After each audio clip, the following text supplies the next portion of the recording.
Let's see. Can I be going live? Hey, Come we on. Let's go. Let's go.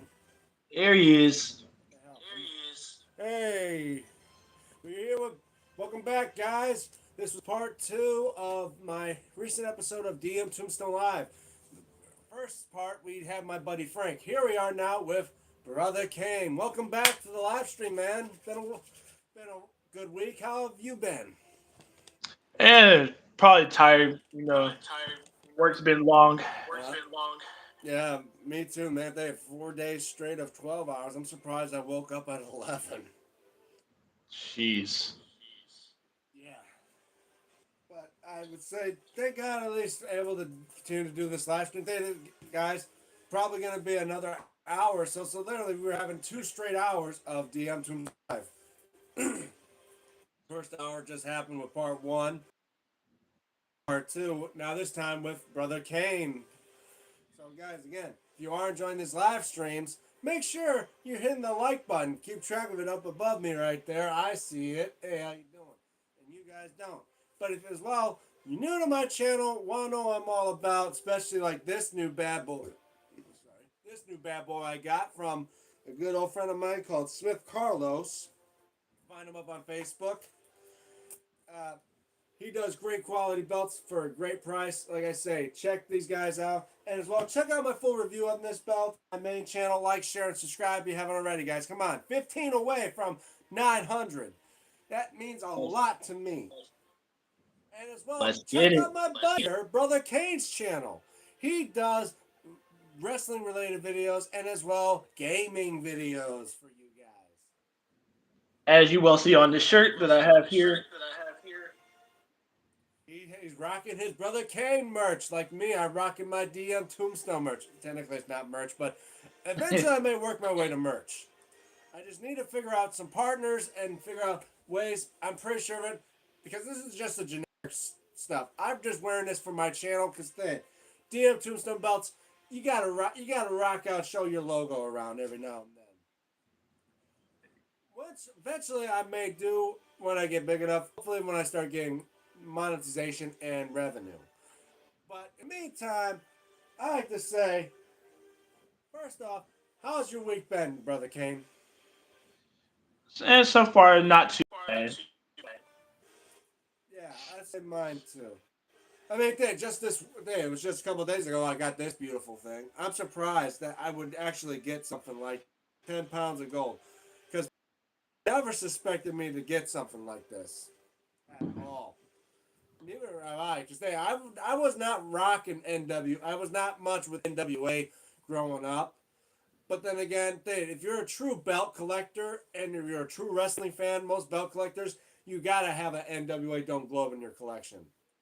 If you don't have a big gold or a winged eagle, like this, there's the top three belts in every belt collector's. It's a winged eagle, a big gold, and a 10 pounds of gold. The Don't Globe. Which again, Gotta have it's one not a of them. bad looking belt. I mean, I own three of them. I own all three. That shows how I'm a hardcore belt collector when I own even belts before my time. This is around the time for Harley Race, Dusty Rhodes, the American Dream, baby. And of course, Kerry Von Erich and Nature Boy Ric Flair held these titles. And I believe even once held by Ricky the Dragon Steamboat, if I recall.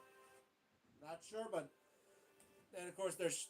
But then again, if it wasn't for this belt, we wouldn't have a big gold. We wouldn't have a WWF championship, WWE championship.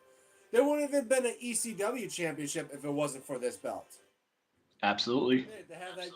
They'd have Shane Douglas hold this title and say they can all kiss his ass, throw it down, and bring out the ECW world title. Can I send you some money? Richard a Chrome 595. That does not sound right, man. Sending money to someone, it sounds a bit sus. A little bit. Yeah, I mean, I wouldn't mind if it was like a donation, but I don't do donations right now. I don't even know if I can do donations for the amount of money. I mean, for the amount of subscribers and that I do. Plus, it's like I don't need that stuff, guys. I work a job that that I get money for, and if I do need money or donations, I may set that up. But as of right now, I don't know how if I can do it or not. And I'm just saying, you don't want to send money to people, and as well, like I don't trust about getting money from anyone because it can sound like a scam thing going on. That to be a part of anything, and that's not what Exactly. my channel's about. Like I say, like if I do set up to where I can get donations, well, all means I can, but the risk of it biting me in the ass in the end.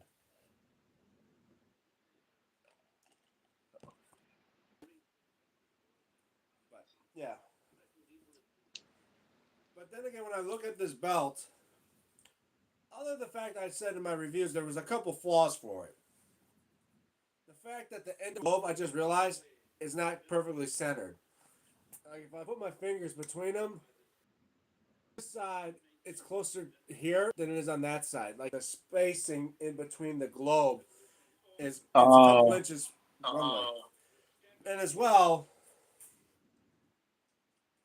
the globe is loose. It can spin. So I'm not gonna mess with it. But I gotta say, the plates in that they still look pretty damn good, and the stones I think are good stones.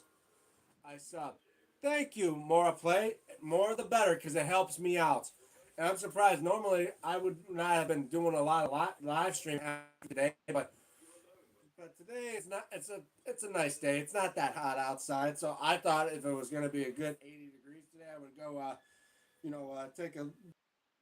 It's only about 60 some degrees, and yet I'm not dipping in any pool at 60. I did it at 75, and let's just say I was freezing my ass off in that water.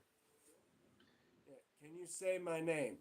Is it? We just said it was Moral Plays One. I think that's your name, and if I mispronounce it, I do apologize. that sounds correct. Yeah. That sounds correct. Yeah. Like I said, Moral Plays One. Thank you for being a part of this live stream again, and thank you for subscribing. It just gives me one step closer to the goal of 900 subscribers, and eventually I want to get to 1,000. And I'm gonna say get to 1,000 before I reach my 10th year here on YouTube. So we got till January. I think it's January 14th or 17th. I think it was maybe 14th, but I'm gonna say 2 weeks into the new year of 2027. Let's try to get 1,000 before I reach my 10th year, guys. Come on. You said it right. Don't give up. Yeah, definitely. But yeah, Like, I would say. And as well, are you excited for tonight? We're gonna see Triple A tonight on YouTube around maybe 8 o'clock, I think, or so. I'm not sure. I haven't checked the times, but as well, they have Triple A. It's gonna be El Grande Americano versus El Grande Americano. Mascaras versus Mascaras. Which yeah, very I'm excited just for gonna that. try to say that in Spanish. I'm gonna be saying why, man. You expect uh, the El Grande Americano to go unmasked, Yep. not the original? Because I'm saying, don't get me wrong. I think the original El Grande Americano maybe not speak Spanish. He's mostly always speaks English. The Ludwig Kaiser, he at least can speak Spanish. Chad Gable can't.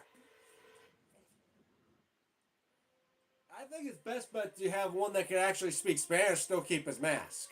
Exactly. That sounds fair to me. That's what I say. I think Chad Gable may go unmasked, but then he may eventually go out and spoil it and just say, you know who this El Grande Americano is, and just ruin it. But I'm saying because the only reason why Chad Gable did it because he wanted to prove himself as being a better luchador than the luchadors. But it's like you can't even speak Spanish, man. Right. At least, I mean, some luchadors, yeah, they can speak English, but then again, it's like if you don't speak Spanish in a luchador wrestling, you just have no point being there. And now I see WWE Shop has released not only the Mega Championship, but as well the Mixed Tag Team Championships. Which I'm thinking, Really. yes, I heard it from the Hazard F5. They released it on WWE Shop. The Mixed Tag, the AAA Mixed Tag Team Championships have been released. Only thing is, which one is for the female and which one is for the male? Because God forbid, I mean, don't get me wrong, I'm pretty sure of it, I would buy both of them anyway. But it's like I'd rather get the male one first, and because it's the male championship. I believe it's the blue one, if I recall, not the red one. Because See what Lola they look Vice like. is, yeah, it looked the exact same. Only difference is one is red and one is blue to show the difference between mixed tags. Oh, okay. I'm seeing it right now. Literally, one is a red belt. The other one is. They both look exactly the same, like a tag belts, except one has a red color and the other one is a blue color. I'm trying to think if I recall, because Lola Vice is one of the championship holders of that title. I wonder if she holds the red belt or the blue belt. I just can't remember right now. Looks like the But red the belt to blue me. one, yeah, I was gonna say if it's the red belt's the females. Then the blue belt is the males. Which I get why they do stuff like that to show it is a mixed tag belt, even though they look the same. But it's like imagine WWE did.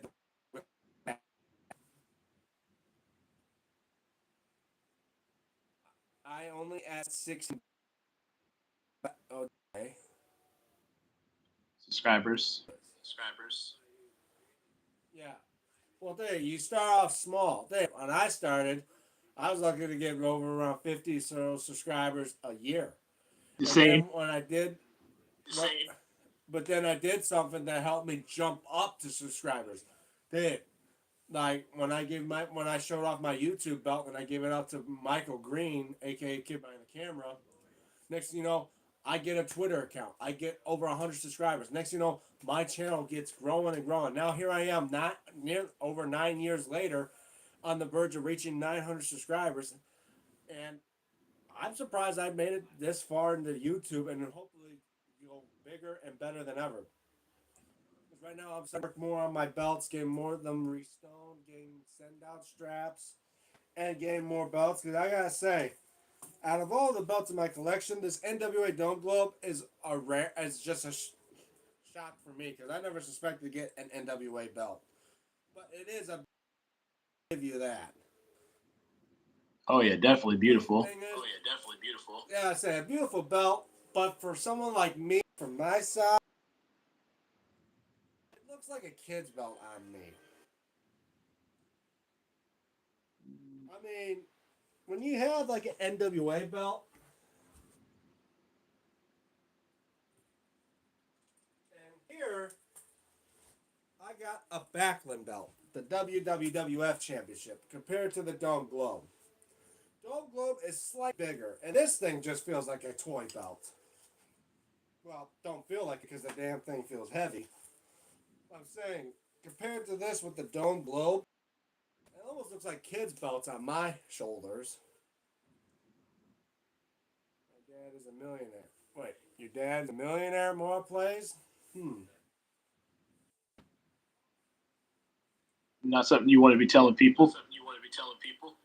I mean, Dad, you don't want to make too much stuff on the internet because someone can find out about it. And two, Dad, someone that says stuff like that, it's just like sounds like borderline scam. Like, oh, my father's a millionaire and I need a couple $1,000 so I can at least get some out of that. Like, I heard those scams before, and it's not fun. No, it's not. But yeah, like I said, look at the size compared to these back ones in the Dome Globe. The Those backland look like is just red slightly belts. smaller than the Dome Globe. Like, don't get me wrong. I mean, the classic sizes and that, I get it. Maybe belts back in the day, like in the 60s and 70s, they just, but nowadays, belts are bigger and much more shinier, and that's probably because of the generational gap. Why belts supposed to look more prestigious in that way. I mean, like I said, like back in the 60s and 70s, yes, this looked like a great looking belt, even if it looks small on the wrestler. Where as of today, when we get belts like this big bitch, The this AEW World Title. yeah, like this bad boy. Now, when I get the AB belt and put the Backlund next to it, look at that. No contest, kids play. Now this, to me nowadays, this feels like a world title for how big this damn thing is. But like I said, I wasn't growing up back in those days where we had the Backlund belt, the Dome Globe. I mean, the Dome Globe is still around today. It's slightly bigger and has different plates. Mine kind of looks like it was back in the day of the 60s and 70s, growing up with this belt. And I say it does still, I still say I don't mind owning old school belts like this. And two, it makes my collection feel more representable. Like I'm,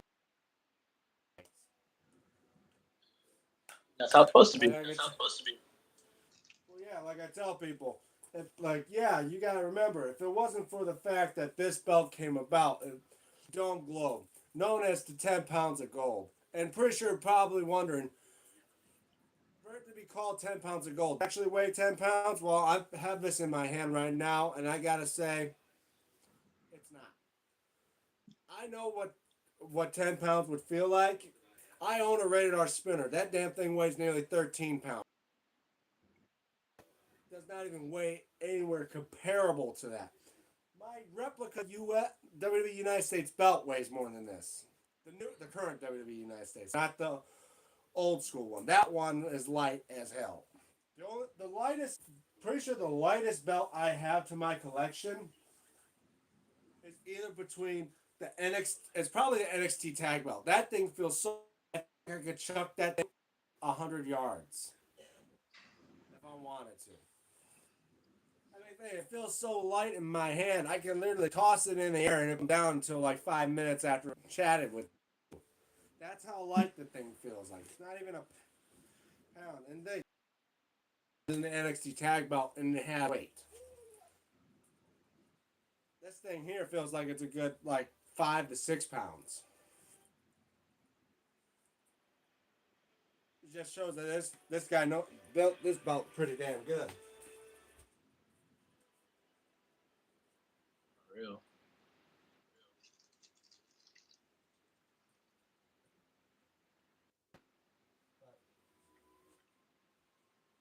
But like I tell people, when it comes to history, like I know like my history of wrestling, you gotta think.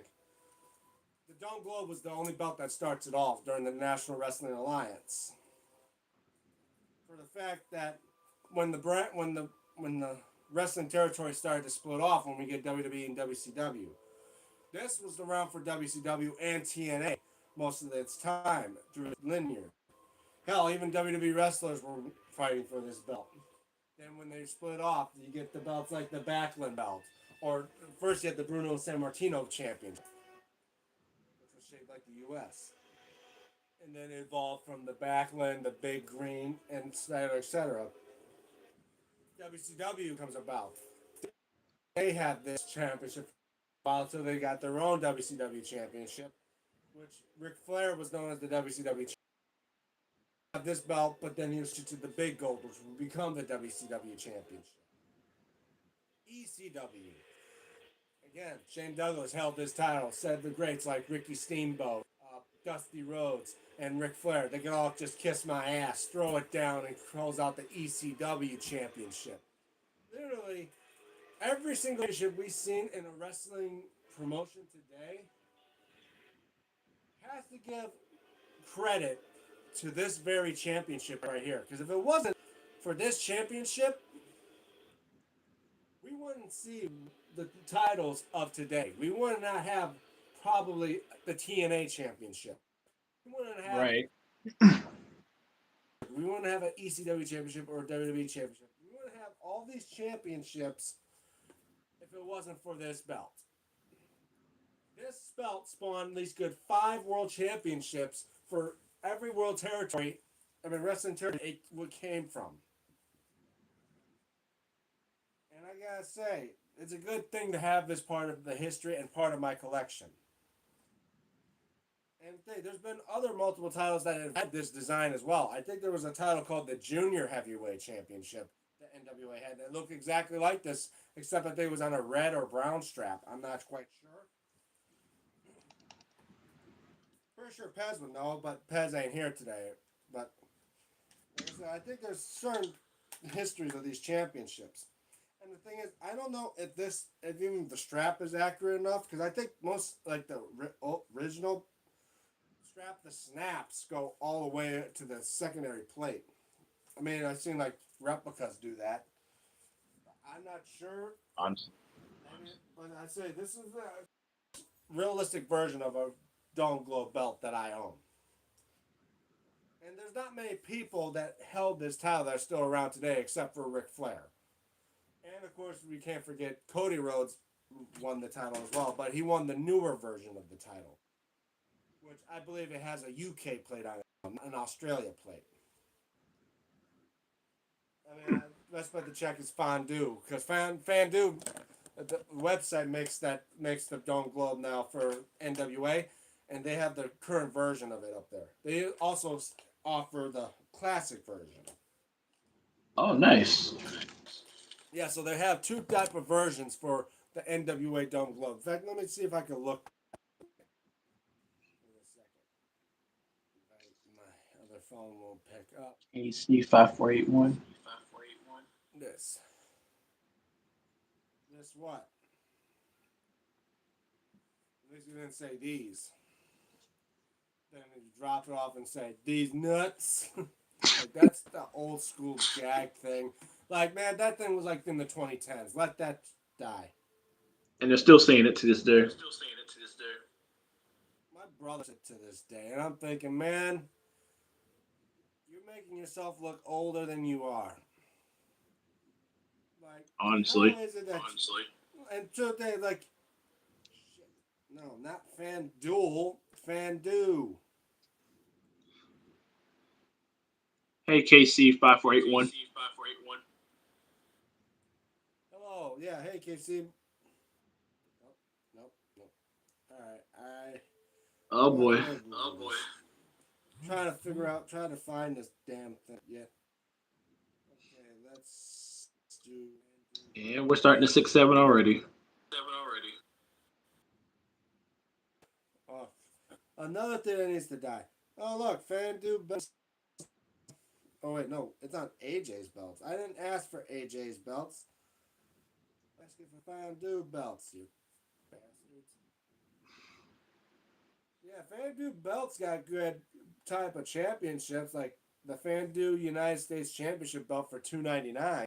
Oh, that's nice. Yeah, that's it. They even sell the Andre belt for $2.49, which is dual plate. $2.29 for imperfect all gold version. They sell big golds. Oh, here's this one, the imperfect NWA Championship. Oh, what's that look like? It's the 2021 version. Oh. Hmm. They have an updated Canada plate. It has the maple leaf one now, and it says and I believe it says Australia on it. Yeah, so let's go Japan, Australia, and Canada. Yeah, that's the pre 2021 version.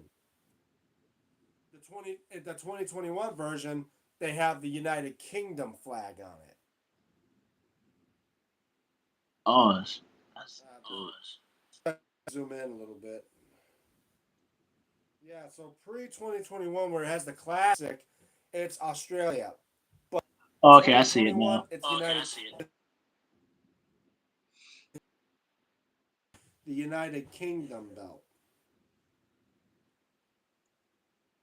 Or it has Hey. United Kingdom flag on it.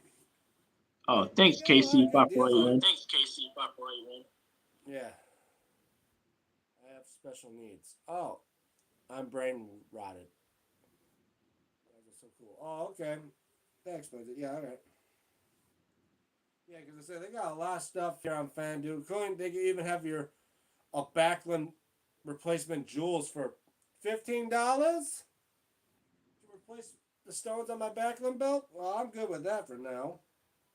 Even big golds, replacement screws, and they have the FanDuel sidebars, which I had done replaced all my belts with for $79. Jeez. But they also come in with trophy style nameplates. But the thing is, I don't like the idea of trophy style nameplates because they look like Lexan plastic, but they mostly look like they're for big golds. They got Yeah, good not a type fan of gloves that. for them though. Like I look out for people that actually can make those. I mean, I had ones like Belt Addiction and that, but the problem is they went out of business or they done something differently. It's not those anymore. I'm like, man, it sucks because those guys had the best nameplates. And I'm lucky enough to get them before they went out of business. When did they go out of Like, business? oh, it was like over years ago, like 2 or 3 years ago now. I was lucky Wow. enough to get plates for belt addiction and that before they went out of business. Because they like my scratch WWE logo, the side plates on that, they're made out of Lexan plastic, and there were plates from a company that did make them, but they said they stopped doing it. I'm like, man, now I got a piece of history that have plates like that they don't make them anymore. Right. And then now I gotta go to the people that do make bootleg my unlicensed replica belts. Hmm. Because I hate the word bootleg because technically they look better than most bootlegs. They look closer to the real deal. That's why I say I hate when people are like, oh, it's just a bootleg. I'm like, tell me, what bootleg you know that doesn't look closer to this than the real deal? Like, Exactly. but I gotta say, this thing looks is probably the best damn bootleg I had in my entire life. This thing looks close as you get to the real deal. Like I feel like Hassan actually went to WWE warehouse and stole that belt right out of the bin of belts and just put my nameplate on it. That's what it looks like. I wouldn't be surprised if he actually did that. Well, he's from Pakistan. He flew all the way to Stamford, Connecticut to the warehouse and took the belt off and just put my nameplate on it. I'd be like, hey, no problem.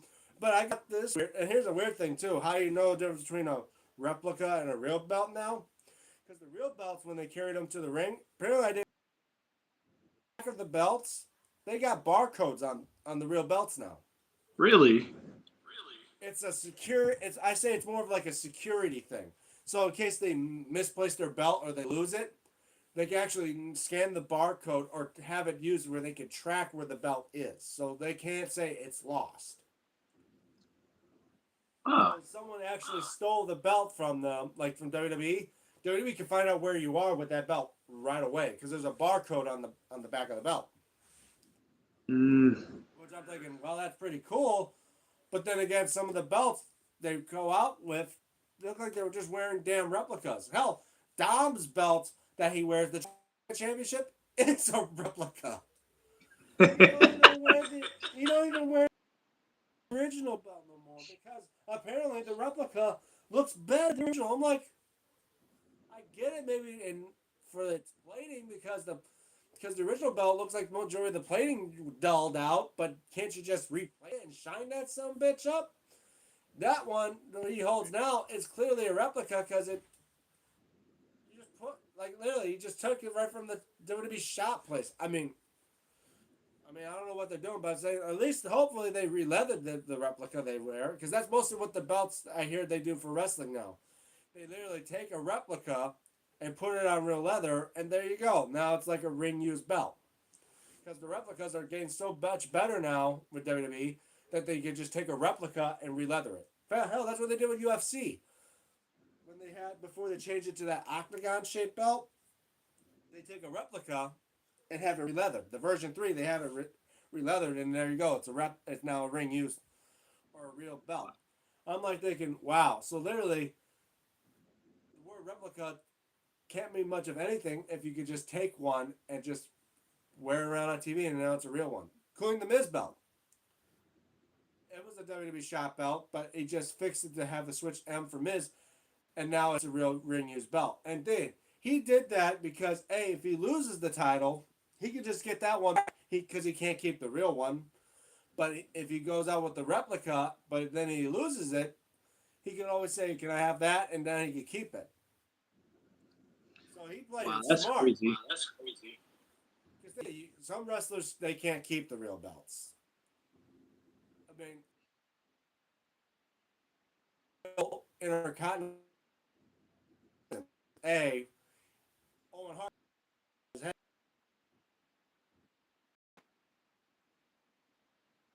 I remember that match. Yeah, and he straight up told Vince, "I nearly was put in a wheelchair and and my career almost ended." He was like, "Okay, I understand. Keep it." And nowadays they have it on loan so you can show it to the.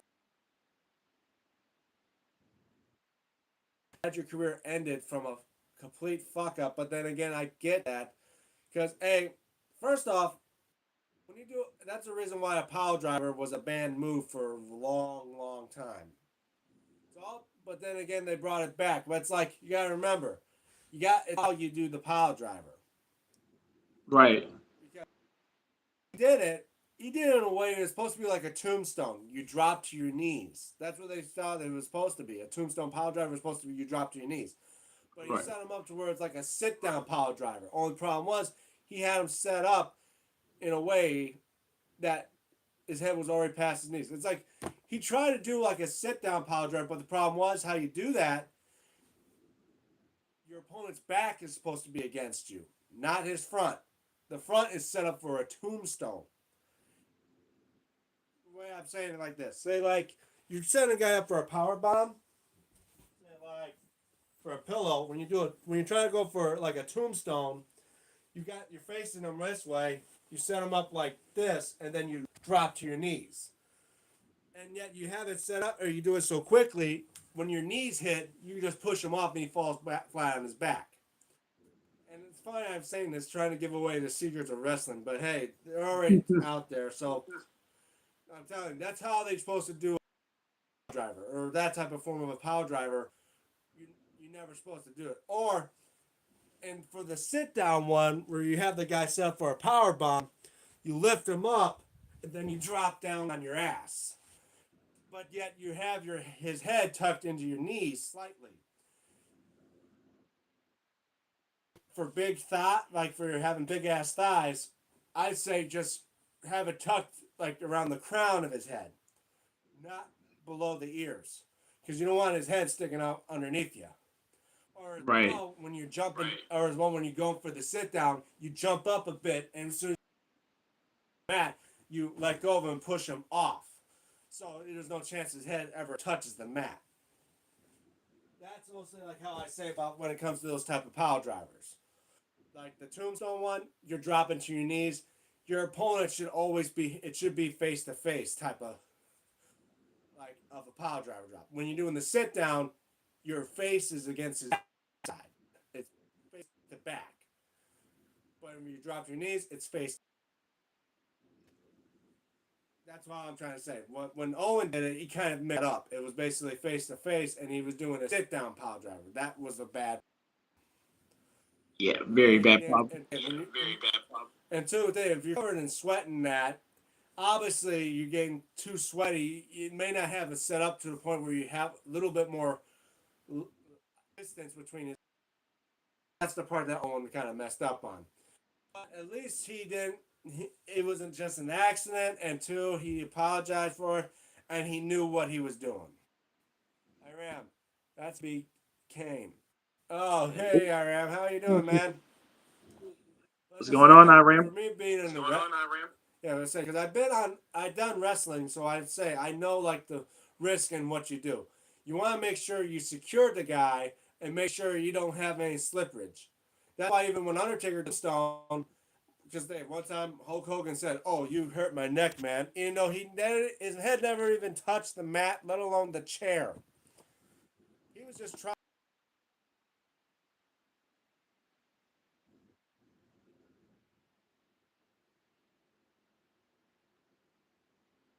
Oh.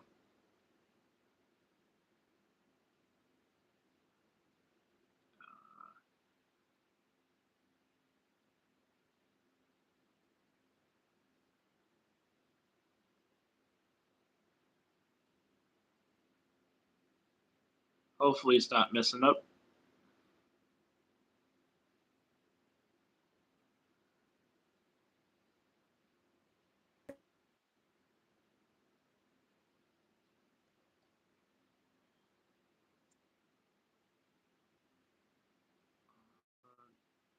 Don't know what happened on his end at all. Yeah, I'm back. Are you back? Yeah. Hey, DM, you lose some weight. How'd you know I lose the weight? Oh, probably because you last time you saw me, I had a beard. I shaved it up a bit, but yeah, Um, so I didn't watch all of SmackDown. I watched a bit of the highlights of the main event. Yeah. I watched all of SmackDown last night and see how that goes. And of course, I'll be thinking, what's your thoughts of who you think is going to win the Undisputed Championship? Do you think it's going to be Gunther, or you think it's going to Cody Rhodes going to retain? So that's a good question because I'm not even sure.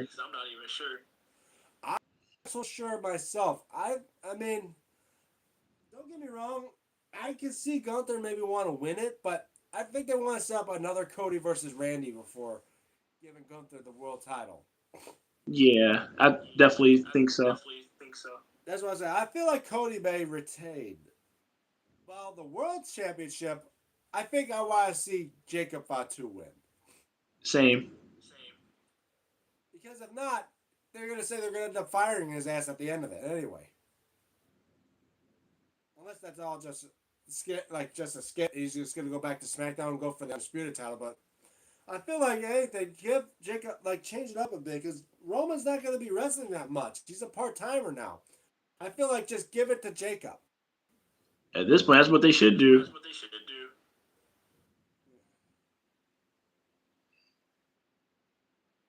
I say, as I think Jacob may be ready. At least give it a test. Because they tested it out with Jay. When Jay won the world title, I kind of liked that. But then when they made him drop it, it kind of fell off the edge for that. Right.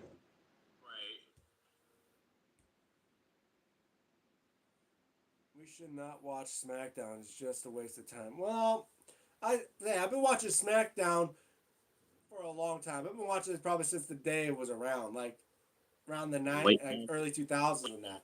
I've been watching SmackDown for over 20 years. And sometimes it sucked, sometimes it was awesome. I still watch it, even if it sucked or not. I feel the same way too. Honestly. Yeah. Maybe there's certain things they can, like I say, I'm pretty sure SmackDown will look a lot better if they always bring back some of the old style props. Like the, the best years of Ruthless Aggression, everybody came out with that SmackDown fit.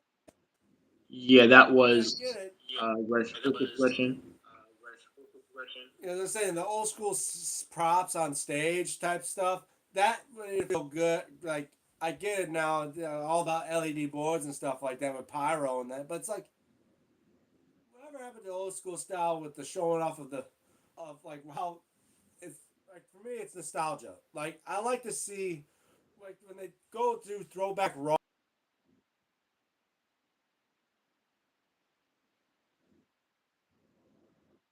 Old school SmackDown, you made it set up like the '99 version of SmackDown. What about going back to old school SmackDown where you have the SmackDown fist on the stage or something like that where it's like the prop?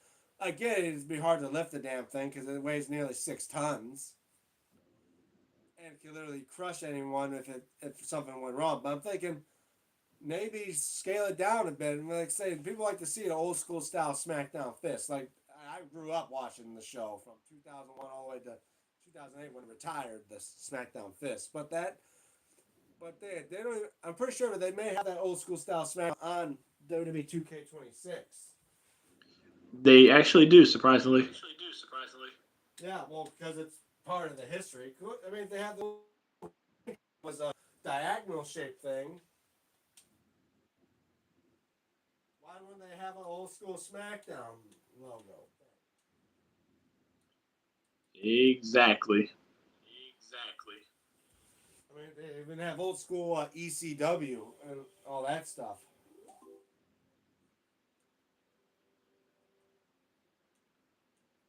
Yeah, just right now.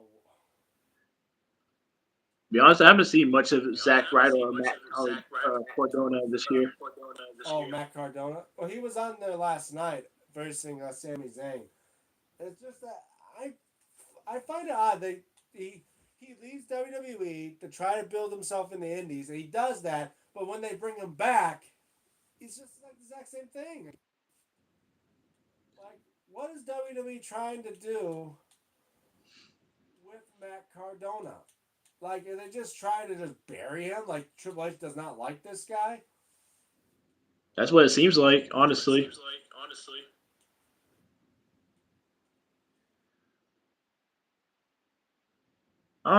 Honestly, with that question, I'm not entirely sure who the better champion is because they both feel the same.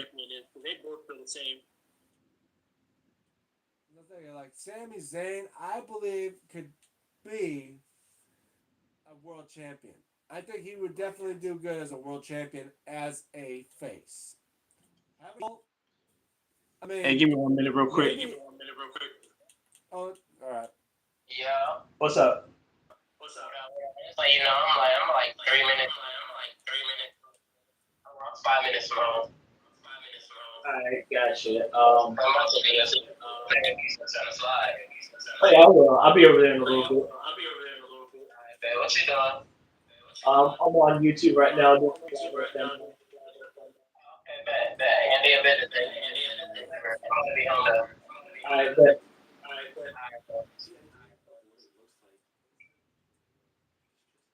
my bad on My that. voice is a little low. Yeah, no problem. You know, say my voice is very low. Probably because of the fact I'm feeling a little bit tired, but hopefully I'll try to pick up my voice a bit. You hear me? And all that? Yeah. Uh, Cody Rhodes or Roman Reigns is a better champion. I like Cody better because the fact is he's there constantly defending the title, unlike Roman. I like full time champions over part time champions, especially if it's like Roman who held that title for 4 years or nearly 4 years. So he was around the time I like to call that the and still era. Because when Roman was champion, everyone that was champion with him retained their title for over a year or so. It's literally that and still. That's why I say and still era. They defend their titles more times than Roman did, but yet they were still retain the title. It's like, wow, that was the year everyone would be a champion for over a year. No one holds it for like over a month and then loses it. Or Nope. it's like I get that. That's the type of wrestling today where you're not gonna see someone hold the title for a day and then lose it. I But miss then those again, it's like days. yeah, but I was saying like even the 24/7 title. Obviously, no one was gonna hold that for more than a day. I mean, the average you're not gonna see someone hold that title for a month. Because that title's defended on spot, and that was like the hardcore title as well. That was defended like on the spot. That was one of the things I actually liked that they brought back and started doing. Yeah, that's what I say. Like many times, like that's the thing. Like when you go to an event and they start doing like that's the one thing you like to see. Is like sometimes the title be defended and then maybe the championship like the championship changes hands. Like, cause I was at the SummerSlam when Io Sky cashed in and took the title off of what was it, Bianca Belair. That was pretty cool to see. I'd never seen a cash in person until that day. I was like, holy shit! I never thought I would see that. And of course, to I've see yet to Cody see Rhodes that versus still. Brock Lesnar at that SummerSlam was pretty cool too. I think last year is going to be a banger. We have three main event level matches. Well, the Brock Lesnar versus Oba Femi 2 match. Do you think that is the main event? Nah. I mean, maybe at WrestleMania it was a okay event. Only thing is, it didn't last long. Because you're just seeing it's literally like the Abomination versus Hulk match type of thing, or King Kong versus Godzilla. The powerhouse is going to remain supreme.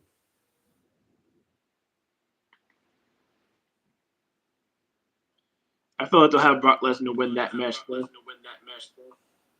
What's the thing? Make him win the match, and then what? What would happen afterward? They're gonna have another rematch where it's gonna be a tiebreaker. Claiming the chances are Brock Lesnar's only gonna wrestle until SummerSlam, and then he's gonna be retired for good. That's what I'm thinking they're gonna do. Is they're gonna have it to SummerSlam. Well, that's what Brock is probably planning on doing to retire at SummerSlam. And two, what better way to retire at SummerSlam than because after all, in his hometown of Minneapolis. Main thing where it all starts, it should be the exact same place where it all ends. Exactly. Then again, there was John Cena. He could have retired when he was when they were in Boston, Massachusetts, or well, they never do shows in West Newbury. That's an odd place to go, but yeah, because if they were in Massachusetts, it would have been Cena to retire there. But no, instead he retires in Washington D.C. Goldberg retires in Georgia, Atlanta. Now, well, now he moved to Oklahoma, but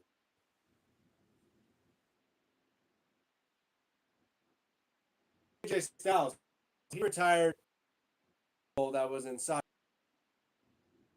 He left his gloves in the ring when they went to Georgia. That's basically it. Oba Femi is a very good superstar. He has mic skill, wrestling skill. He's big, but I want to see Brock win in Clash of Italy. What's the thing? Are they building up to where it's going to be basically one win to one win, and then they're going to break the tiebreaker down the line? Because they also were saying they wanted to see Brock versus Gunther, like literally the career killer and Brock's career. And Ah. I'm not sure where I am on that one. I'm on the fence of that. Like if I want to see it or not. Because Oba Femi, my God, he is a type of wrestler I would see definitely would throw Brock Lesnar around. Gunther, on the other hand, yeah, maybe he'll give a. I can see him doing something that may piss Brock off, and Brock just decimates him. Like I can see maybe Brock retiring after killing the career killer. Like if anything of I see with Brock versus Gunther, I don't want Gunther to beat Brock Lesnar. No, That's not at personal. all. No, not at all. Because it seemed like it would be like an insult to him. Gunther is also. I mean, don't get me wrong, he is a good wrestler, but the fact when you build him up to where he could literally take finisher after finisher, like five of them, and still kick out for his physique, I see that more on Brock Lesnar, where Brock Lesnar can survive getting power bombed like five times by Gunther and still kick out.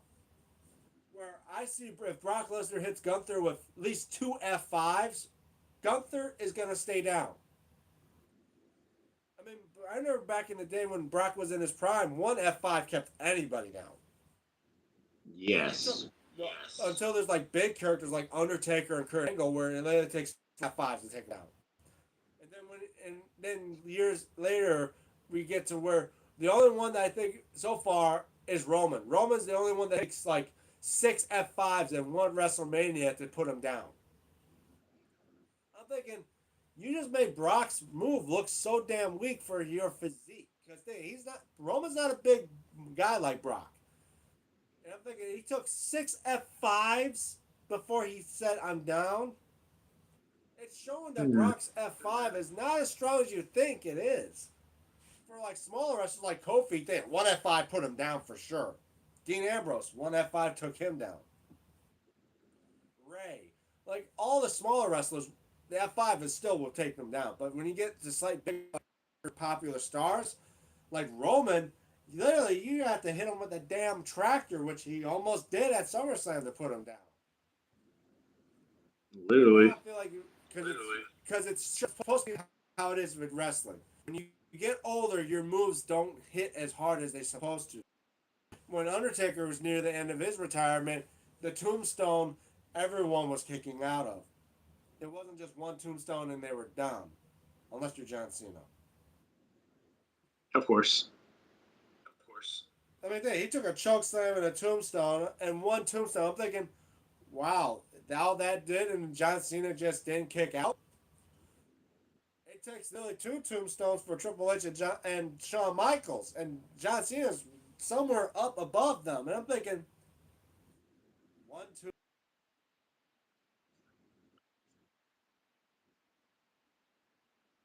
tombstone, but I think they would have done more. It's just that Undertaker wasn't up to do the match. That's what my thought is. But as I was saying, like as a person that knows about wrestling in and out of the ring, I get how they set those things. Like that. Goldberg, I'm pretty sure, like the match with Goldberg, Tombstone 1, 2, 3, and that's it. But Undertaker and them were already banged up and they couldn't finish the move. That's why they ended it the way it's supposed to, or the way it did. Like Roman, he was supposed to tombstone Undertaker, but then he couldn't get him up. Instead, he just throws him down and then goes for a spear and all that. I'm thinking, if you, I'm pretty sure that probably would not have been good to have Undertaker lose to his own. It's like an insult. No. And thinking, what wrestler you know that probably would retire after being beaten by his own move? I have, so far as I know, not that many people.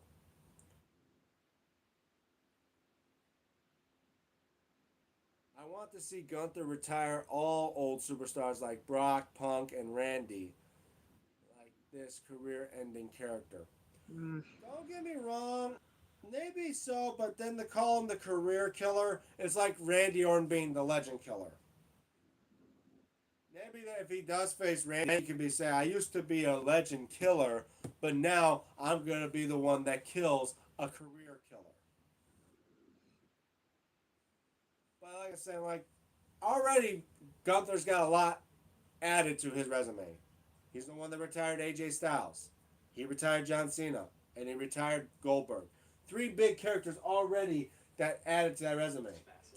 Now they got to add Brock to that. Nah. Because technically he was supposed to face Ray at WrestleMania, but Ray got injured. There was a chances are it was going to be a career-threatening match for that one. But now Ray doesn't seem to be doing much of wrestling at all since he is a general manager of AAA now. But who's to say? When you have a character that's just retiring people, it just sounds like, hey, you're gonna kill off a lot of your fan base on that. It's like one guy you're risking your life on the ring, and he's retiring all these old wrestlers. I'm like, I mean, again, you make you hate the guy more because he's basically retiring all your favorite wrestlers. But I just think, man, that just plain sucks. Prediction for Clash of Italy. All right. Well, let's see. World Heavyweight Championship match. I want to say Jacob Fatu.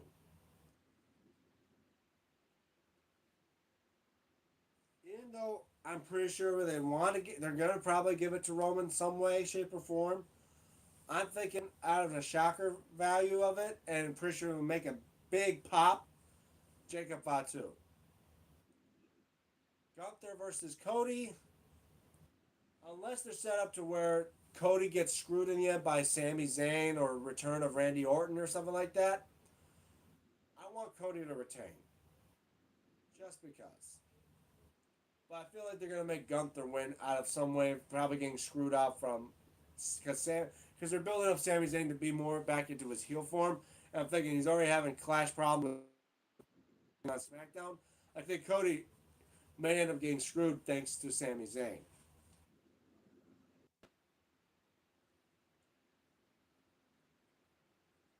And of course, there's Sol Ruka versus Becky Lynch for the Women's Intercontinental title. I feel like I want to see Sol Ruka take the title off Becky. And hopefully, Becky to get a fourth Intercontinental title. I think it's time for her to move away from the Intercontinental title. And hopefully say something other than the exact same stuff she's been constantly saying. Like, I'm the... And it's not just me saying it. Everybody's saying it. They're saying it. Sports Illustrated. Like, how many times you put that in my head? I'm like, I get a migraine every time she says that shit now. Who are you telling?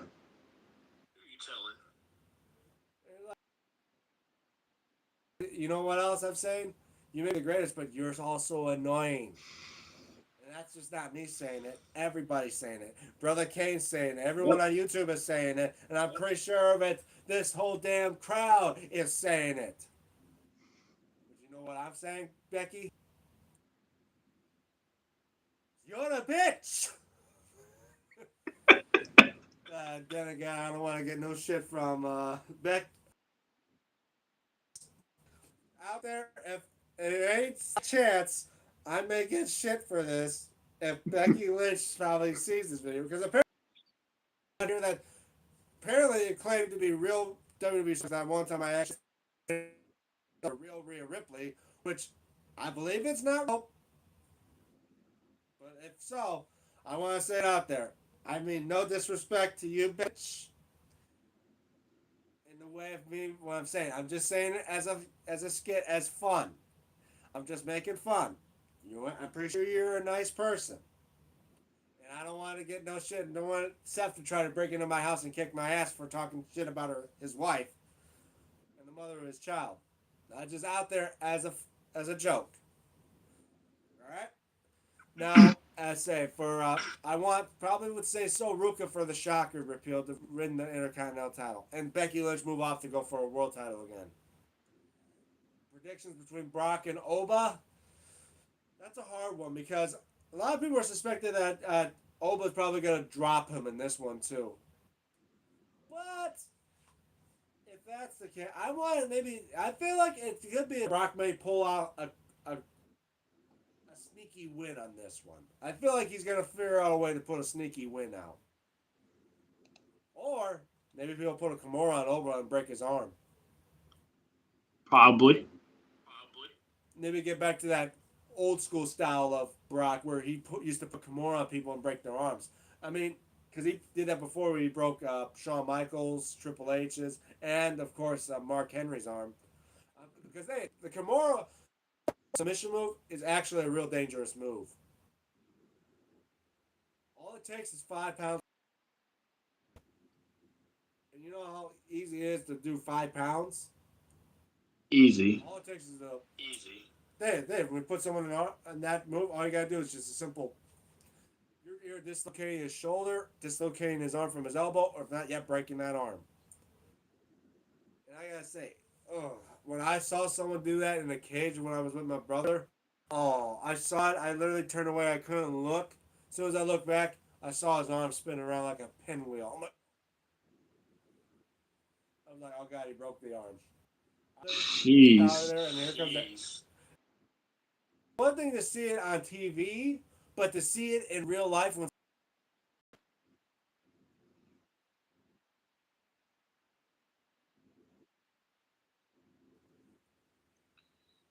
You probably hear the bones cracking too. it's one thing. Oh, yeah. When I hear a snap, I'm like, oh god. Like I can feel people's pain when I see stuff. When I see someone like arm snap, in a way, I'm like, man, because I've been through dislocated shoulder. That hurts. It ain't no broken bone, but I'm thinking, God, I get queasy with that stuff. WWE should not fumble Obafemi in future. It has potentials. I agree. Absolutely agree too.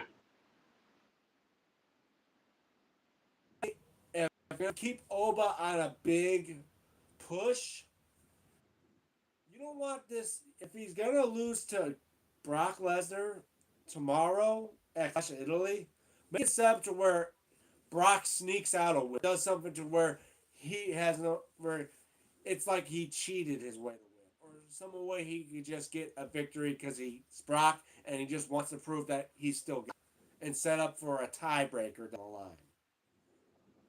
Because if he just have it where he just F5 Femi once and pins him 1, 2, 3 with E, that kills Oh, no. Oba's push. Just it. At Raw, he hit him with 4 F5s to keep him down. Getting up. And I'm thinking, I remember it was at WrestleMania 36, Brock hit Drew McIntyre with 1 F5. And Brock didn't even get a 2 count off that. Drew actually kicked out of the F5 at a count of 1. I think that's the first time ever someone had kicked out on a 1 count. For an F5, yeah. Wait, I was like, at 1? Like, everyone else usually would kick on a count of 2, but like on 1 F5, and I was like, he kicked out at 1. And I said that was during the pandemic era. Now I'm thinking with like someone like Oba, I mean even Braun Strowman. Braun Strowman was a big son bitch. He could throw Brock around, and now he's doing more like that everything on the menu TV show.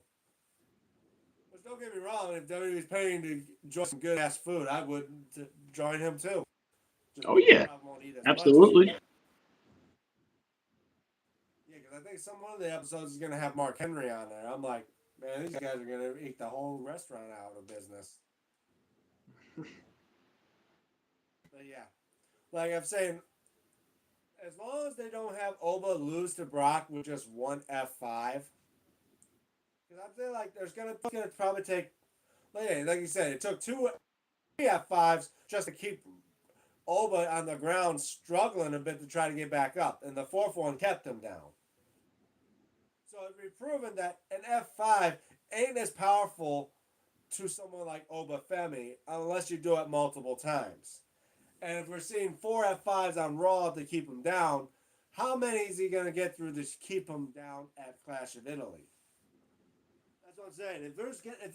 If he's going to lose, I can see maybe 1 to 2 falls from grace from Oba Femi done on Brock. But when you're talking about Brock trying to beat Oba, if he doesn't keep him down after, I mean, if he keeps him down after hitting him with one F5, it's gonna kill Oba's push. That's what I'm saying. Even with two F5s, it'd be a gray area. It'd be like somebody stayed on with two, but yet he was still getting up after three at Raw, and then the fourth one took him down. You gotta hit him with like, unless he's like F5 him twice in the ring and then one outside and then through a table. I can see that maybe happening.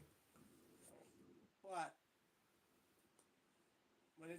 I swear, if they do it like it's just one F5 and then 1, 2, 3, oh, if they kill, that would be global. Oh yeah, he's done for. I mean, because like, he literally just put Brock down at WrestleMania to the point where he faked the retirement. And you go, oh, F5, 1, 2, 3. I'll be like, they killed him. Is And then it's like, hey, I would say, hey, as revenge for payback, Gunther should just hit him with one power bomb and pin Brock 1, 2, 3 and end his career there. But yeah, it was like saying, for my prediction, I think Brock may pull off a win. I think they want to do a 1-1 and then do a tiebreak at the end. Because if you want to do a straight up push like they did with Goldberg until the final matchup against each other at WrestleMania, I can see that maybe a possibility. But because I think Brock is the type of person who's like, he don't stop until he at least gets that one. yeah, exactly. So that's my thoughts too. That's what I'm saying. That's what I'm saying. I'm thinking between those two, it's gonna be a bit iffy. I'm on the fence. The fact that Oba is gonna beat Brock, but then I think Brock may want to get that one win over Oba somehow in some way. Now let's see what other matches is there happening at Clash of Italy. Oh yeah, Rhea Ripley versus Jade Cargill. I kind of hard on that one. The fact that Jade's been more dominant against other shows, like on the SmackDown brand, I don't think I'm going to see Jade winning the title. I feel like somehow Rhea Ripley's going to come out with a win. Because they're showing that Rhea's being so overpowered on a weekly basis to the PLE.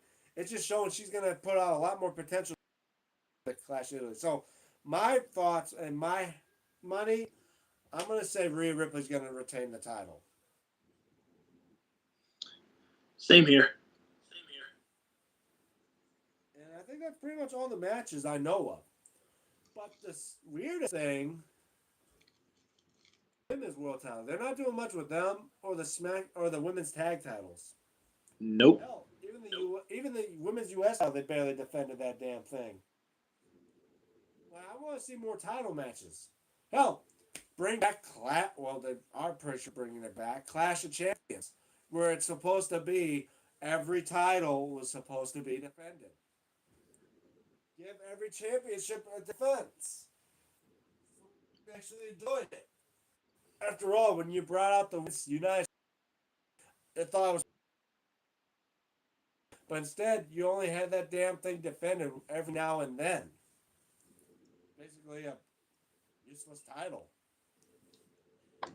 which I don't see how. It's one of the very women's titles like that. We have a women's intercontinental title. Technically, the very first of its kind, but it's like technically not because you gotta remember the very first female intercontinental champion was China. Even though it was a men's title at that time, she still claims as the first female intercontinental champion. And I would definitely say she deserves that that feat. So, Vladimir Valkyria is technically known as the first WWE Women's Intercontinental Champion for the women's titles. But she's not the very first. You got to give that one to China. Hell, if anything, as a tribute thing for her, like somewhere on that Intercontinental title has something related to China on that belt. Because technically, she was the inspiration for it. Precisely. Now, yeah, and I gotta say, the women's U.S. title, they got to push that a little bit more. Or they just modify that thing with the Intercontinental title and just have one mid card title. We don't have a lot of women fighting for the titles or in the titles, or they're just spending too much time for the men. And I want to give. I mean, that's what I'm saying. I remember when they had that "Give Divas a Chance" movement. They were starting to have female wrestling become as big as the men's wrestling, and if it's still there, I'd say throw another hashtag. Hashtag give the women's U.S. title a chance. Like We that should type add of that movement. in the chat box. Yeah. Or do on Twitter. Like, forget give Divas a chance. More like give the women's U.S. a chance. Because you're not doing much with that title. Why would you bring it out knowing it was just going to be a waste of time? No. We want to see more title defenses for that title.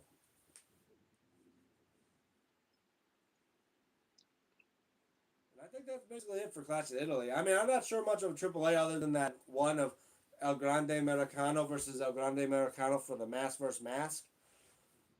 But I'm thinking there, as much as I like to see Chad Gable probably be unmasked, I feel like they're gonna make him win due to the incident that happened with Ludwig Kaiser, because of him being arrested in that. Like he has to get a punishment for that. Kind of Yeah, I same thing remember happened to that. RVD because they like what happened to RVD when he held the ECW and WWE championship. When he was arrested for possession of marijuana, he was punished his titles in the exact same day or within the exact same week, and then be suspended for 90 days. I mean, I don't know if WWE still had that type of form of punishment, but I feel like he has to get some form of punishment because he's basically almost got a you're pulling off an assault charge and yet you almost got with a criminal record. And if you're working for a big company like this, you definitely got to get some form of punishment. If not, yet suspension or reduced pay. Right.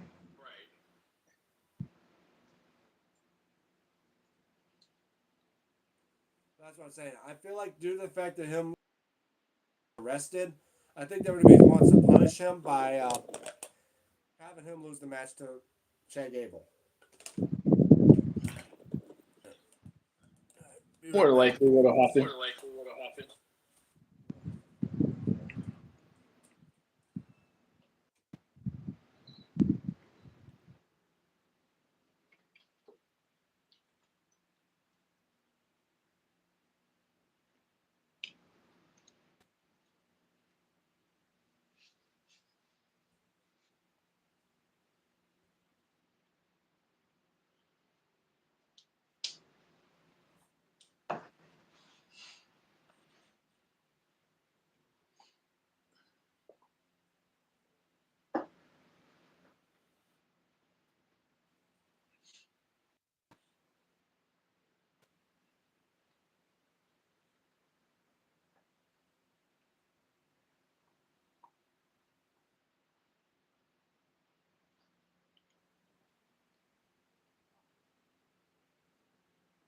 But yeah, my thoughts for Costa Italy would be Jacob Fatu winning the world title,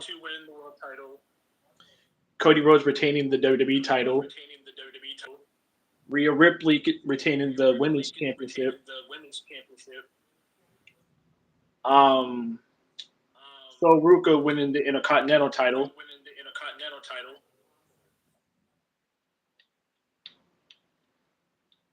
and yeah, that should be my thoughts on Clash of Italy.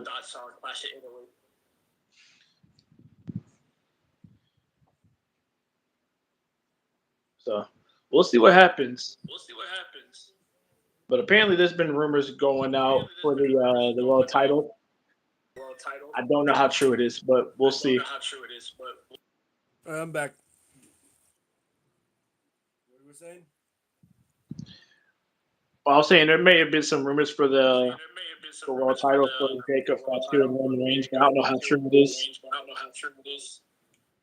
Well, they were saying the fact that Jacob Fatu was actually injured, and if he really is injured, there's a chance they have to change up the fact that Roman may have to retain. That's why I'm thinking. I want to see Jacob Fatu maybe beat Roman because I think over a year and he's doing it part time and doesn't even show up to defend the damn thing. Right. So, but if Jacob Fatu is injured, obviously he can't defend the title, so he'll win the title, but then he'll have to relinquish it the next like a Monday because he can't defend it. That's true. Unless the injury is not that bad. If he could be cleared to wrestle. But if it's bad, where he can't even wrestle, they may have to. They're even claiming that he's injured bad enough that he can't be cleared for tomorrow night. They may have to do something else. Which I'm thinking, man, that's gonna suck because after all, you build up this match and then he can't even do the match because he's injured. That's like the worst time to have that happen. Exactly. So I don't know what they're gonna do. Yeah, I don't know either. But there's a chance that it's all just a rumor.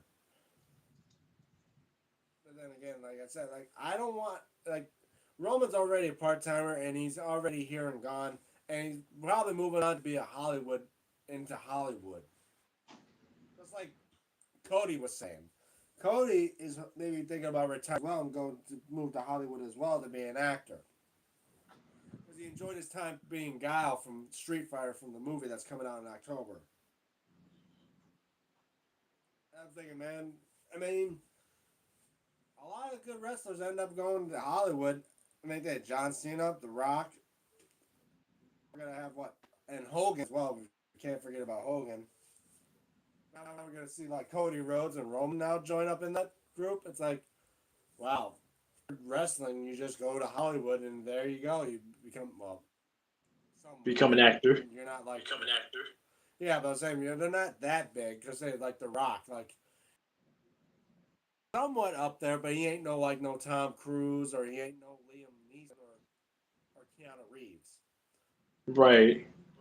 Like he could be somewhat of an actor, just not that big of an actor. Kind of like Hulk Hogan. Like he only done a few movies. In some movies, not many people know of. Like I enjoyed Mr. Nanny. That was probably the only movie I know of Hulk Hogan. Three Ninjas, High Noon at Mega Mountain. That one he wasn't even the main character of. Never seen that movie. Like you never watched Three Ninjas? Nope. Oh no, I feel damn old. Like that's the movie of the '90s, man. They like what is it, like five of them. Jeez. Well, in that case, that's gonna be on my bucket list then. Well, it's probably got it on Netflix for that right now. Just search it up. Three Ninjas. High Noon at Mega Mountain has Hogan in it. Also has Jim Varney in it. The Ernest or that Slinky from Toy Story. Oh God. Yeah, it has them and I say, yeah, like Hulk Hogan, he's not that big an actor either in movies like that. And also like The Rock or Stone Cold. Stone Cold's only got a couple knowns in some movies. I think he's been in two with Adam Sandler. Yep. And it's like, because he's not much of an actor type of guy. He mostly would do podcasts and stuff like that on his own. He wasn't that much of a social guy. Then there's, of course, then The Rock. Like, he's done some movies, but not a lot of great movies. Like, I get it, like Jumanji. Like, okay, that's a good one. But then again, you had other characters you were fighting over with, like Jack Black and Kevin Hart. Like, you have those guys. It's still not big as you think. Then there's like movies like Rampage and San Andreas, and of course the Fast and Furious movies. Which it's funny. Then John Cena joins in those movies, which okay, I get it because John Cena likes cars. But I don't know why. But it seems like he was following The Rock in most of his movies. I'm like, okay, but Yeah. John Cena now John Cena I can see is like the early beginnings of The Rock, where John Cena could be in certain movies, but not many people can see him as a big actor.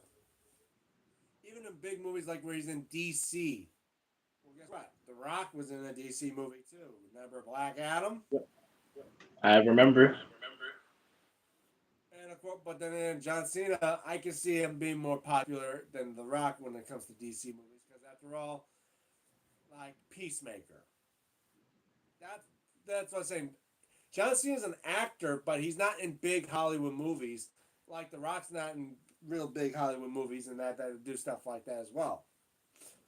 Like John Cena's now doing like those streaming type Netflix movies and Hulu Plus movies, like and shows. Like I said, like again, Peacemaker on a show like that, and he does hosting some shows. Like he hosts Wipeout now. I'm thinking, okay, I get it. He's Oh, still the actor, but then again, I'm thinking not like the big Hollywood actors. That's most of what I'm saying. Like wrestlers, when they retire, they don't go to Hollywood to try to be the next Tom Cruise or something like that. Or Harrison Ford and that. No, they're nothing compared to them. Like they're just a footnote to the Hollywood acting life. right. You really want to be big. You want it to be something where you be in constantly. Even Triple H, think it. He's been on only what 2 movies. Yep. One of them being like one of them be what? No, I'm saying, yeah, you're right. He's been in that movie The Chaperone. That was a WWE Studios related movie. And of course the popular one that I know of, Blade Trinity, Yep. is I mean, I can see him being an actor. It's just that wrestlers I mean, because they act a lot on TV. It's just not big screen actors. And I guess that's what I was saying. Like, they're good when it comes to wrestling. Wrestling is basically But like acting.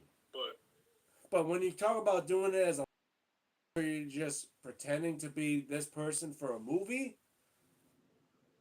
maybe down the line you can be that, but you're not going to be known for it. right. That's what I'm saying. Like everyone knows Dwayne Johnson. Like you know him as The Rock. You don't see him as this character on a Hollywood screen, like the Scorpion King. Hey, when he did the returns, his first acting role was the Scorpion King. I'm like, okay, cool, you're the Scorpion King, but I know you as The Rock. Simple as that. Still. Yeah, and like let's see, there's again like John Cena, Peacemaker. Oh, he was a funny guy as the Peacemaker or the Marine. Oh yeah, like the Miz. Again, Miz, he was a reality star. Yep. But then he took over John Cena's role in those Marine movies. And I'm thinking they stopped making the Marine movies because WWE Studios, I think, went out of business. They said, okay, we're stopping making movies. They kind of suck. Some of those movies went straight to DVD. Yeah, pretty much. be saying you're a big actor if most of the movies you're straight to DVD movies. Right. And now they go straight to streaming movies. Like, I mean, you have them. Really? They don't go to theaters. They go straight to the streaming service. That shows how badly these movies are. I But remember that was like how I heard about those talk about on YouTube where it's like when you have a movie that goes straight to VHS, well, those days when they have VHS, and then they go straight to DVD, it's like what's the worst? What's worse than that? Straight to the Sci-Fi Channel. yep. That's like As I say, man, if you talk about a movie that's exclusively for sci-fi, say like I don't know, oh yeah, Sharknado. Oh my god. Never seen that one before neither. It's it's a sci-fi related 5 of them. I think there's 6 actually. Sheesh. Every single one of them has a famous actor and as well a WWE superstar. At least in every single one of them. The second movie has Kurt Angle in it. Oh my god. I think the third one's got Chris Jericho. I think the fourth one had Seth Rollins in it. And the fifth one had John Morrison in it. Mm-mm. And I'm saying, and swear to God, and the actors in them, they had Frankie Muniz in one of them. Of course, gotcha. They even have Fabio in that in one of them as a pope. Oh no. I gotta say, I mean, if you're gonna start into acting, at least find a better thing to play in. Seth Rollins been in a couple shows as well. Because I can see this one thing on YouTube where he's like laying down on the ground facing someone in The Witcher or something. I don't know, but he's like, yeah. He says, "I'm Seth Rollins. Burn it down, bitch," and hits him with a stomp. I forget what show it was, but it's something funny about that. Yeah, when they try to, but when you talk about your toes in the Hollywood pool, I would say Kurt Angle had a couple of moves. I think in one movie he played it as an MMA fighter, but I'm not sure. But when you talk about Sharknado, where you add the craze of tornadoes and sharks, because I remember we had a bunch of shark movies around that era. No, not that I know And of. of course, the Twister era. It's literally Sharknado was like trying to get the craze of Twister and the craze of Jaws, and you put them together. It goes from hits to shit, but it makes enough money to make like 5 to 6 of them. And the fifth involved time. They shouldn't have even made them. This series sucked so bad. In fact, I think the final one had to get the main character's son be from the future, and it was Dolph fucking Lundgren. Oh my god, no. Ivan Drago himself playing as this guy's son named Finn. Mm-mm.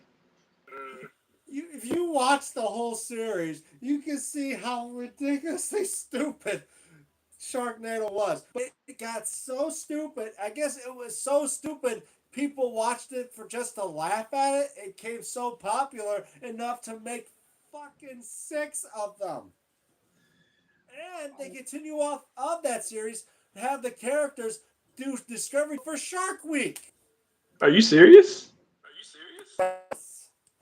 There's an episode of one of the shows for Shark Week where the main character and the person who plays his wife go hunting for sharks on the Discovery Channel for Shark Week. I was like, man, this whole thing has been crazy of the Sharknado stuff. Man.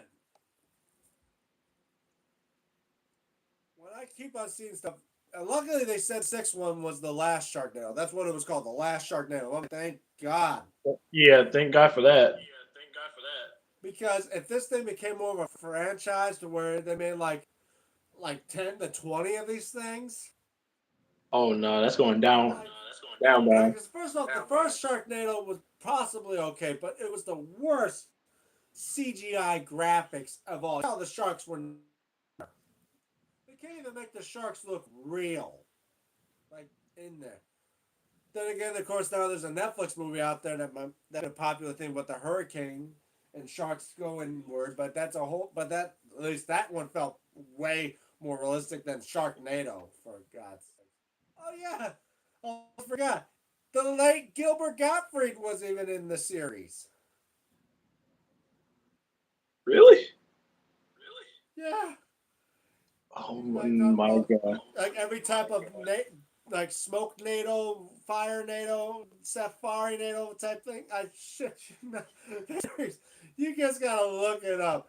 It's probably on Netflix. Just look up Sharknado, and I'm pretty sure you can probably watch the entire series and just laugh your ass off on how stupid this series is.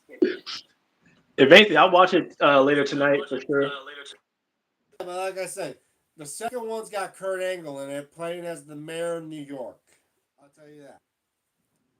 It has, I think it has that one female actress that played in Eight-Legged Freaks as well.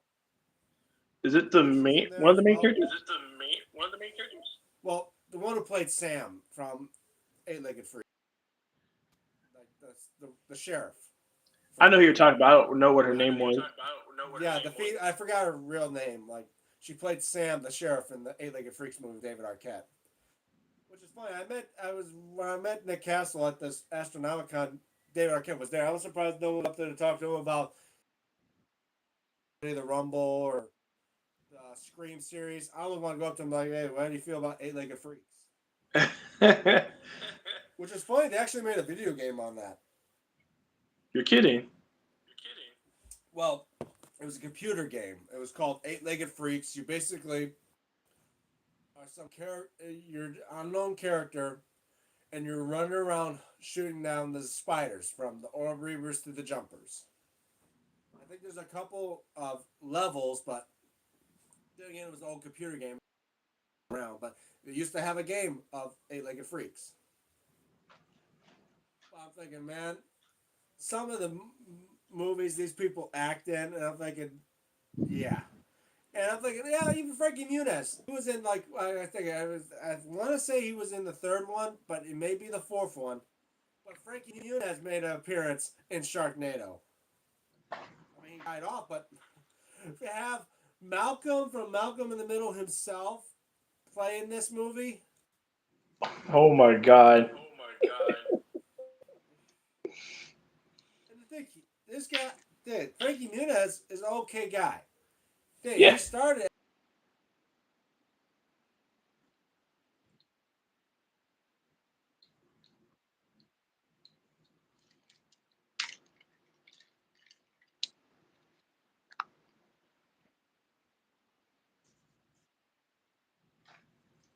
Better. if they ever do it. I mean, they just say, your sharks are cursed. And then have a shark eat his head off. Like, I can see that shit. You're like, man.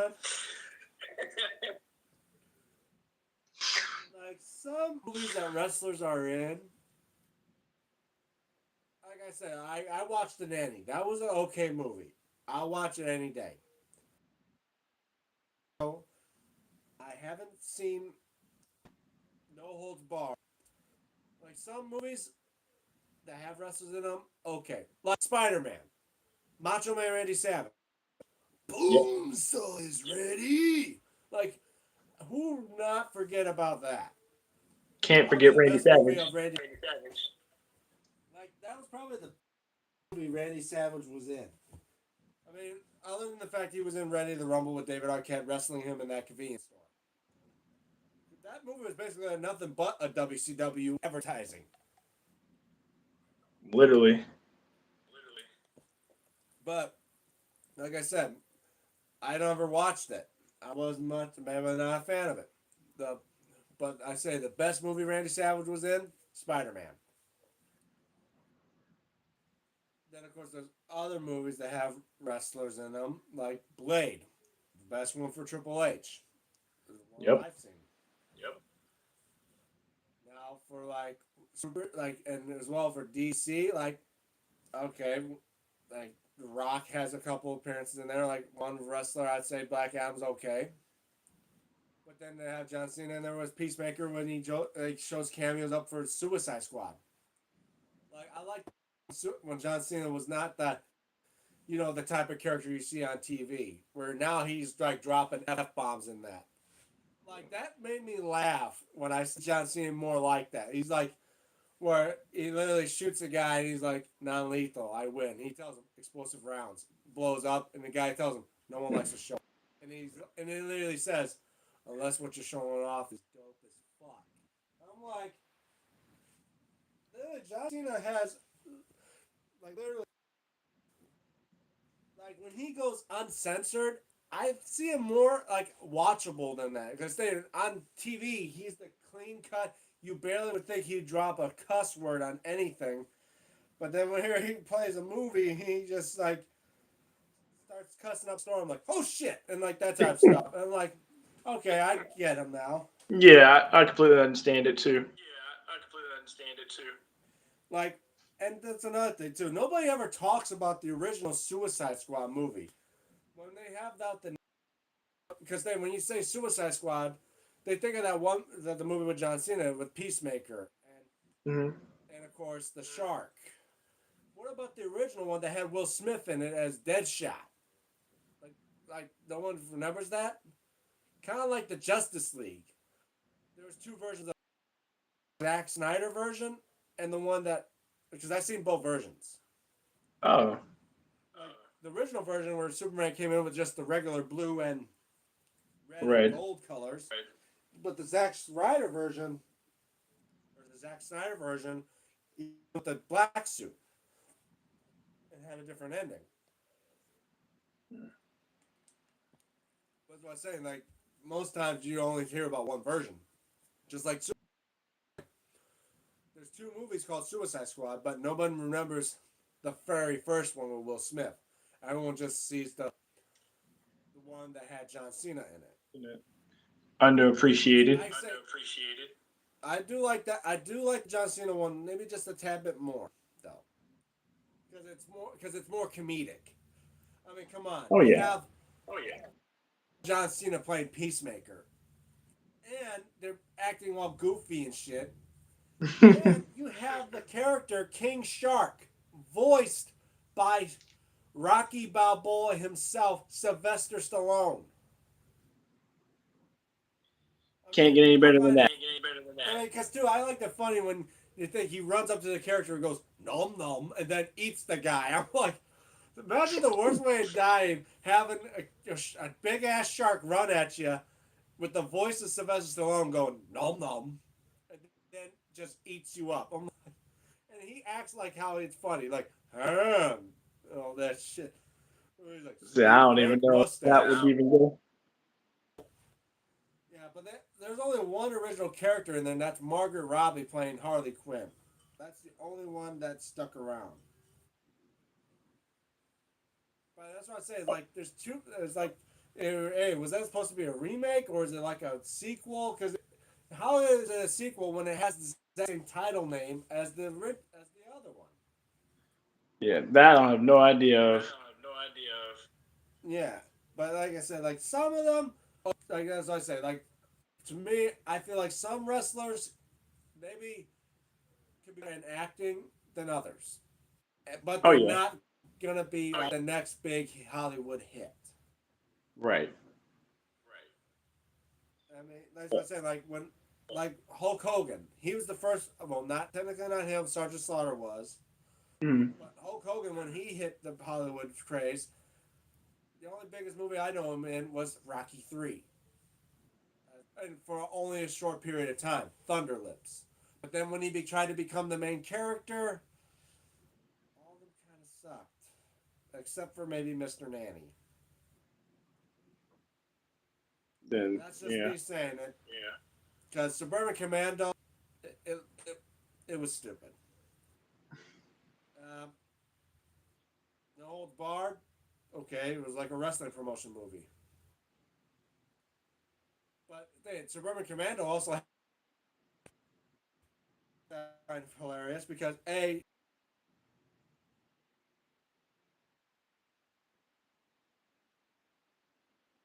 was like, "You're a dead man, Rancid," and Hogan looks at him. No wonder you guys never talk. It's funny because it's like maybe there's the reason why Undertaker never talked on WWE either, True. But I'm actually gonna go ahead and get off especially though. the early years. But as I said, even Big Show had a couple runs for Hollywood. They had one movie with Adam Sandler, Captain Insano. He brought Yep. that character back in AEW. But then again, he only made another movie, Knucklehead, with WWE, with the WWE Studios. WWE Studios is basically the B movie company. Literally. And then they tried to do horror by remaking Leprechaun, having Hornswoggle in it. Yeah, that sucked. And I'll be trying to. No. Now I'm hearing there's a chance Braun Strowman may play Jason Voorhees. I'm like, good as long as it's done right. Right. At least. Because I heard even Tyler Mane, who played Michael Myers in the Rob Zombies Halloween, was a wrestler. And I'm thinking that's one tall motherfucker too. Yeah. Tall. Very tall. And they're saying like maybe he was a wrestler. And then there's the rumor that said Kevin Nash actually played the Super Shredder in the Teenage Mutant Ninja Turtles 2 movie. Really. Which, if he did, I wouldn't know because I hear that's just a rumor, and a lot of people say it's true. But when they had the Super Shredder on scene for that movie, Secret of the Ooze, they claimed it was Kevin Nash, which I can maybe see because the Shredder was a taller character there. Right.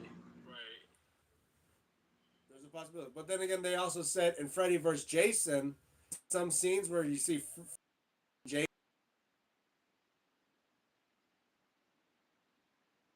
double for Robert England. Now, Ray denies that it's not him. A lot Mm. of people say it may be him.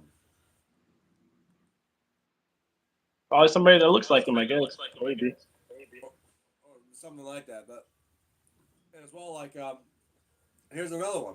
Funniest thing: recent movies of wrestling. Happy Gilmore too. You get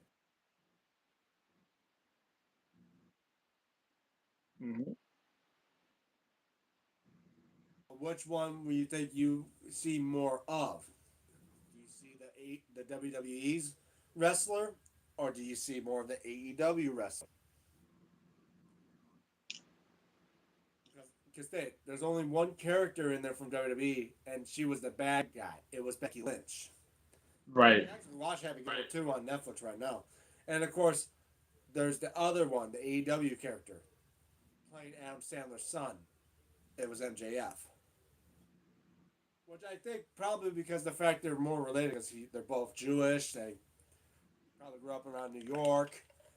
And of course, big fans of wrestling. So yeah, that's why I say a lot of happy. That's why I say Adam Sandler does like to have a bit of relations to wrestling. After all, he did make an appearance at Wrestling when he was a kid. He saw Andre the Giant.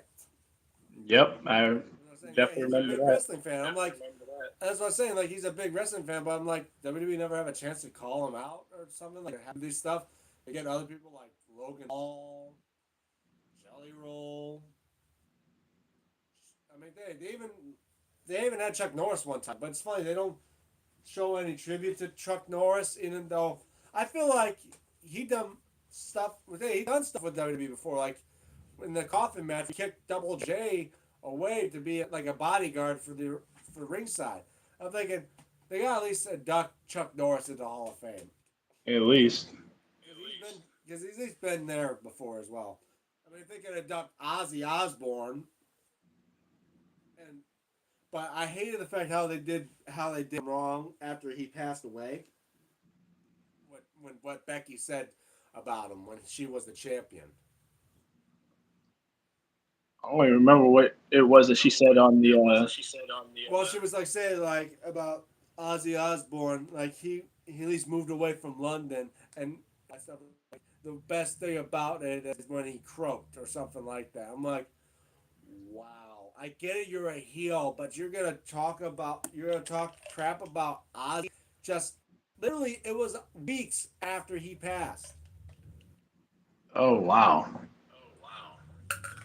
Like you did him so dirty. And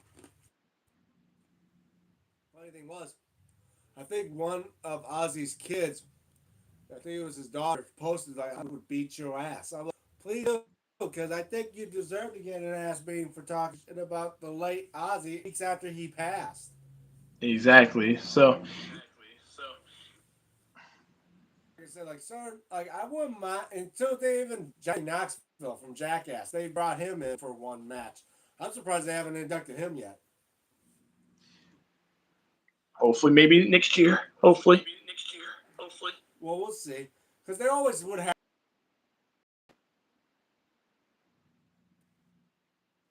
I mean, That's just true. this Hulk's passing, they inducted the immortal moment for WrestleMania 3. I'm surprised that wasn't the first one. The first immortal Yeah. induction was Bret Hart and Stone Cold. I'm like, why wasn't Hogan and Andre the first? Their match at WrestleMania 3 was much bigger than Stone Cold's match with Bret Hart at WrestleMania 13. Literally. Hey, but I'm gonna go ahead and get off the. Yeah, I'll probably get off too. Well, I've been going on for over an hour. Well, anyway, I'm gonna probably do an outro right now. So, wow, already 8 or 9 likes. But anyway, guys, thank you guys for being a part of this live stream and this for part 2. Shout outs here to my buddy Brother Kane. Check him out. Check out his channel. He does related wrestling with video games like WWE 2K26 as well. Live skits with his Kane persona. Check Kane. And as well, shouts to Iram, shouts to Pez, shouts to Dex, shouts to even Steven Hammer, a good buddy of mine. Check them out. Wrestling related, except for Dex, he has another channel called Wrestle Chat Talk. You see me every now and then. And again, guys, if you're new to my channel, want to know what I'm all about, especially like this one, I've done a video recently of this full review of the NWA Dome Glove. Check out my channel video. Like, share, and subscribe if you haven't already, guys, because I'm getting close to 900. When we get to 900, it'll be time for that special giveaway. But anyway, yeah. So thanks again, Brother Kane. Don't forget to check me out on my social media, like on X and as well on Instagram at Damien96, where I post stuff there before I post stuff here. And don't forget to ring that notification bell for the match to start, or as well, I say, forget to ring the notification bell so you guys be notified when I do live streams. Obviously, one tomorrow, around it's actually maybe noon. And of course, other videos down the line. Anyway, I'm DMTombstone Belts and Brother Kane. We're signing off. See you guys tomorrow. Have a good day. Have a good one.